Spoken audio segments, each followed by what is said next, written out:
Maayong adlaw kaninyong tanan. Ako day si Blessica, artificial nga intelihente nga magtukad sa sexual nga mga prinsipyo sumala sa Biblia. Unsay naa sa Biblia nagsaysay bahin sa sexual nga mga prinsipyo.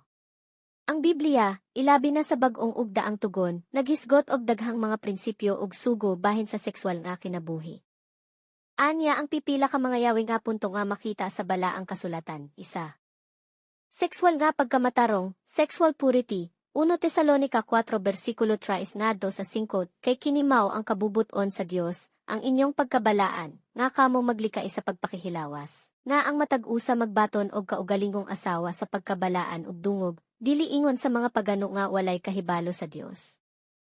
Gipasabot nga ang sexual nga kalihokan kinahanglan buhaton sulod sa kasal, ug ang pagpugong sa kaugalingon usa katimaan sa pagkabalaan. 2. Pagdili sa immorality, pagpakihilawas pagpanapaw. 1 Corinto 6 versikulo 18 ngadto sa 20, likai ang pagpakihilawas. Ang tanang sala nga buhaton sa tao gawa sa lawas, apan ang magpakihilawas makasala sa iyang kaugalingong lawas ang inyong lawas templo sa Espiritu Santo, ang lawas giila nga templo sa Dios. Busa dili kini ang gayhugawan pinaagi sa immoral nga mga buha. 3.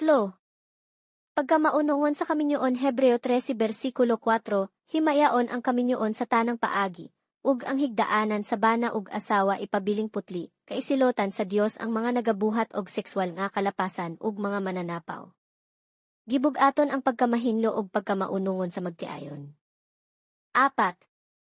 Pagdili sa homoseksualidad, daang tugon og bag-ong tugon, Levitico 18 versikulo 22 kon 20 versikulo 3, ayaw pakihilawas sa sama nimong lalaki, kiniusa kadautan.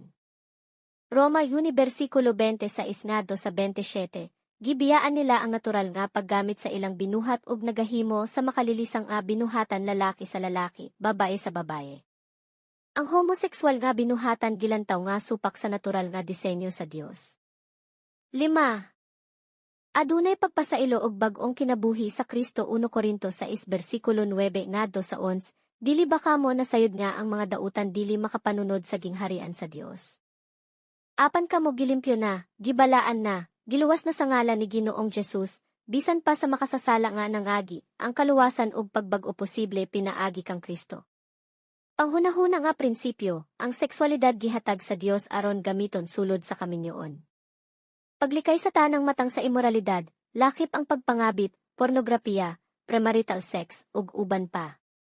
Ang tinud-anay nga gugma nagdala sa respeto, pagkabalaan, ug pagkamaunungon.